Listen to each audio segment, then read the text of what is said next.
Bijzonder materiaal voor onze luisteraars in het kader van de case Natalee Holloway.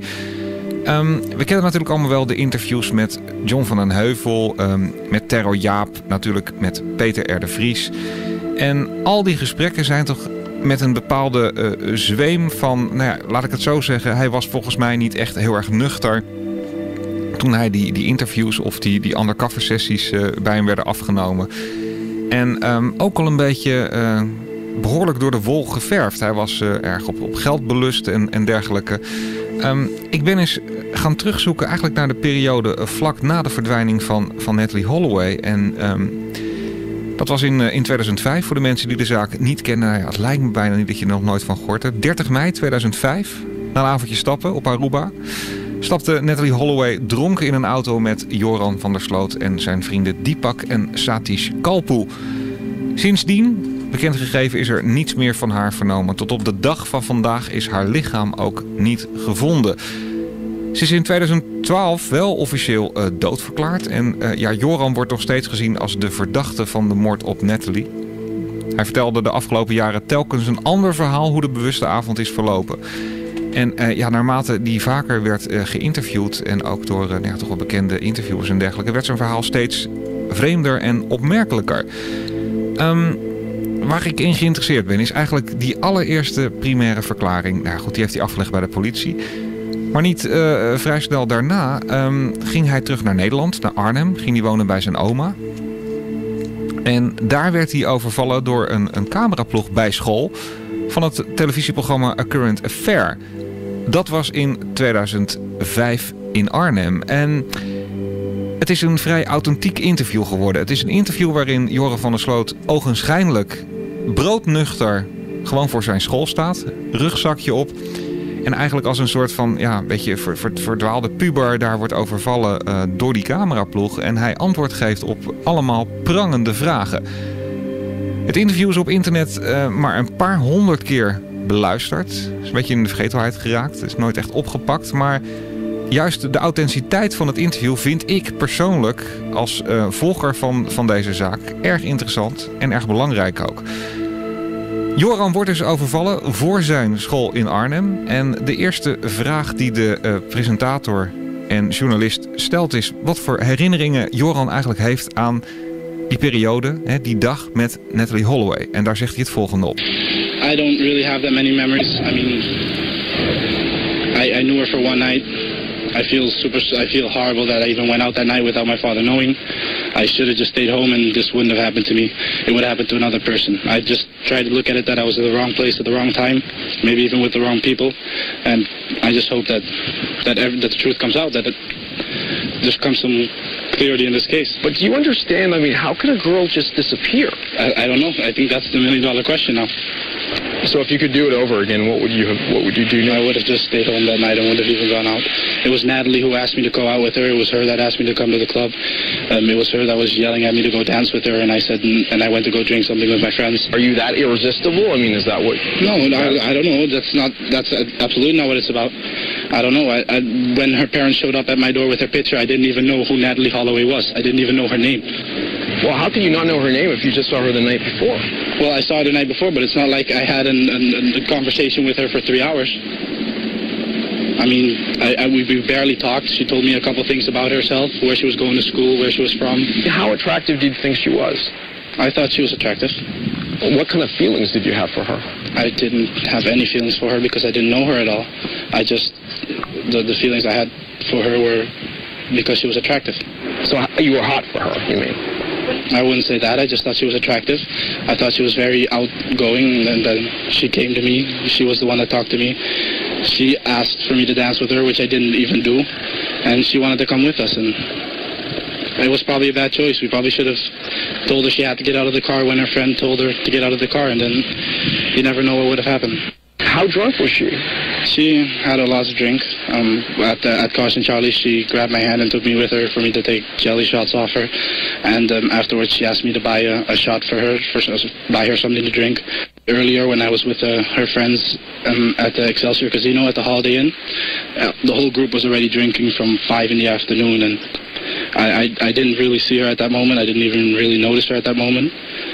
But I guess they came here to have a good time, to celebrate and take their graduation also, and they might have also all gone a little too far. She grabbed my hand and took me with her and asked me if I wanted to take jelly shots off her. And how does it work? I don't understand. And she climbed on the bar. She laid down on the bar, and she called the bartender by name, and he got a jelly shot for her, and then I took a jelly shot off her. I don't understand. Is it on her belly? Is it on her belly? Yes. On her belly button? Yes. And then what do you do? And then you basically lick it off. It's all her. I'm not saying it's all her. I liked her. I thought she was very attractive, and I went out with her. How do you leave a girl on the beach? Very irresponsible. I know, and that's the one thing I would like to take back. But at the time, it just didn't seem wrong. And then what happened? You just said, "Oh, I've got to go home and study. I've got to go home because I got to get up for class tomorrow." I told her I had to go home. I had school the next day, and I thought maybe she'd understand. She told me no, she wanted me to stay there with her because the next day she was leaving, and she wanted to stay there the whole night.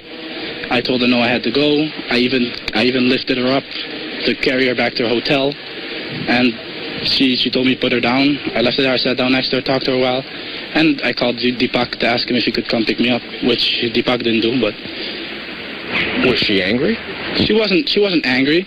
If it's anything, she was probably more, I don't know, upset that I was leaving her there, and I don't know what reaction she had. I don't know. How did you feel when you left her? Well, at the time, I didn't feel it was a bad idea. At the time, I really didn't.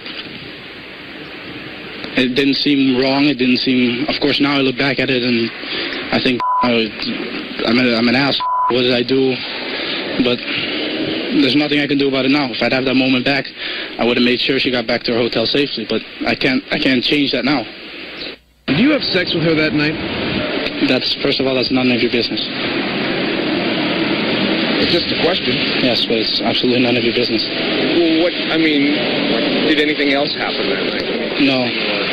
Well, yes, I kissed with her, but neither me, Deepak, or Satish ever had sex with her, and no one ever said otherwise. And that's the last thing that happened? Yes, that's the last thing. What was the last thing that she said to you? She didn't say any last thing to me. The last thing I said to her was bye. You just said bye? Yes. Where's the body? I don't know what happened. I don't know where she is. And where do you think she is? I told you, I'm not going to speculate because that's all other people have been doing is speculating. And there's been so much that people have talked on TV. People have come forward and said things that make no sense and things that's just sad what some people do. But, you're from the island. You know how things work there. You're not like some guy that's a tourist that doesn't know what's going on. That's why. In the beginning, I thought she probably ran away with someone on the island. She ran away with a beach bum. I don't know, someone on the island that she might have met before. That was my first reaction. I've heard things like an international hit squad, for instance. I don't know. It's probably all speculations, too. I heard stories that she was in Venezuela, sold into slave slavery or sex slavery. I don't know. But people are just trying to make up stories to find out what happened, and it's all sad. But you're the last guy that was with her. And I was the last guy that admitted to be with her, but okay. Okay. What is the worst thing you think you've done since the worst thing I did was leaving her there at the beach. That was the worst possible thing I could have done, and then lie about it to try and make myself not look bad, I guess. The lies began the day after Natalie disappeared, when Joran was brought in for questioning by police. His lie? That he and the Calpo brothers had dropped Natalie off safely at the Holiday Inn. That lie caused 2 casino security guards to be falsely arrested. And why did you do that? Well, I didn't really think something bad happened to her, and I don't think anyone in Aruba did, because it's the truth. Tourists come to Aruba, they come to have a good time, and sometimes they don't show up a night or two, and then they come back to their hotel. I thought that was the case. The local police at that probably also thought that was the case, and I just always hoped she would just show up. And that's, yeah. And what went through your mind when, she didn't show up? Well, when she didn't show up for the first couple of days, I was like, okay, but, maybe she's still with someone else. Then after a while, there were 7 days between when we gave our first witness statement and we were arrested.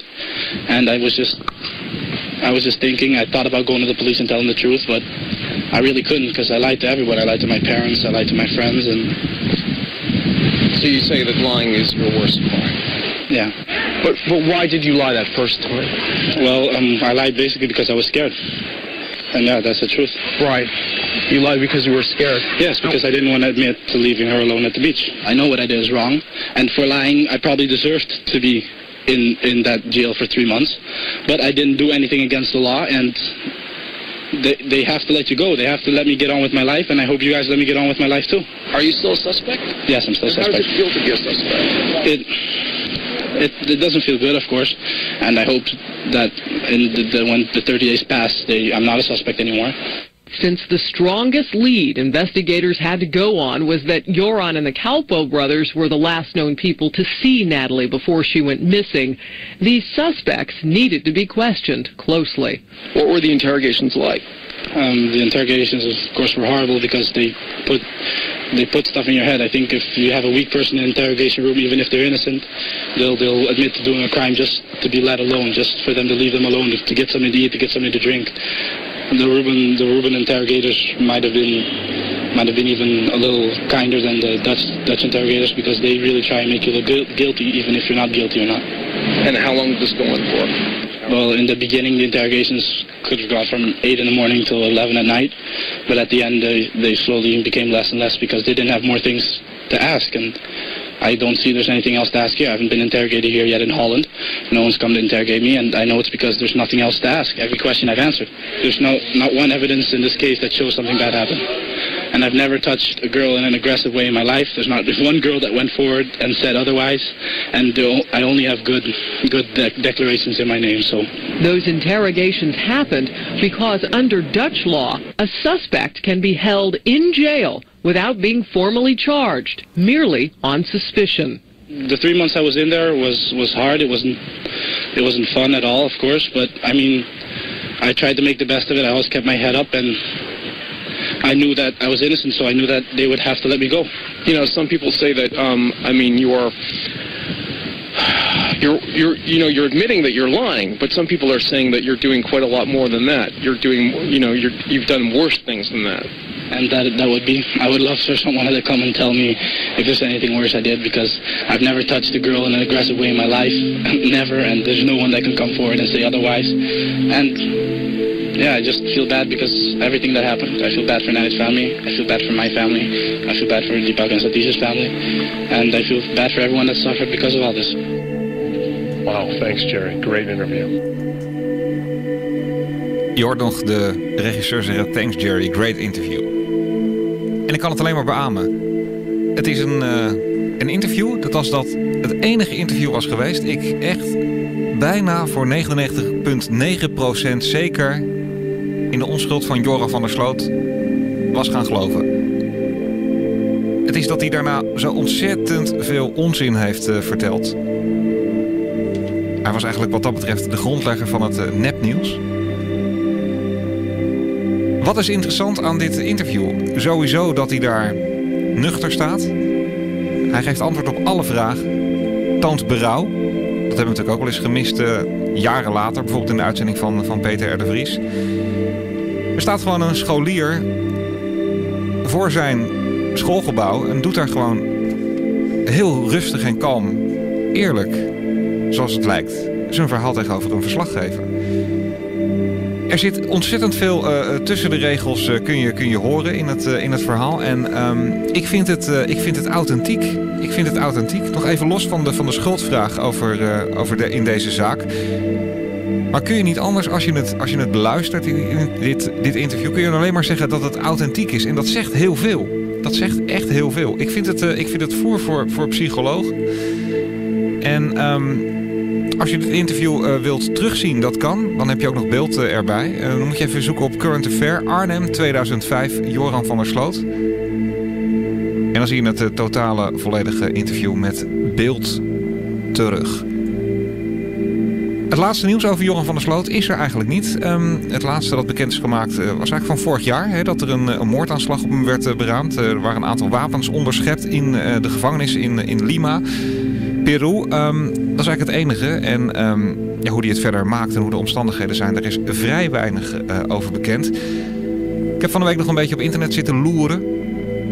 En als je dan ziet hoe mislukt deze jongen zijn leven is en hoe succesvol zijn broers zijn, Een van zijn broers is een hoge pief inmiddels bij Comedy Central. En zijn andere broer doet het ook hartstikke goed. Dus wat dat betreft zit er ook iets goeds daar in de genen bij die Van der Slootjes. Mochten er ontwikkelingen zijn, dit is een zaak die blijven wij op de voet volgen. Omdat we dat interessant vinden met z'n allen. Het team Dossier Mastenbroek blijft spitten en graven in de zaak Van der Sloot. Straks gaan we even het hebben over crimezaken, misdaadzaken hier in de regio. We gaan even bellen met Herman. Hij is het slachtoffer van een omvangrijke pindiefstal. De daders zijn nog niet gepakt. De beelden zijn vandaag wel veiliggesteld en straks doet hij zijn verhaal op de radio.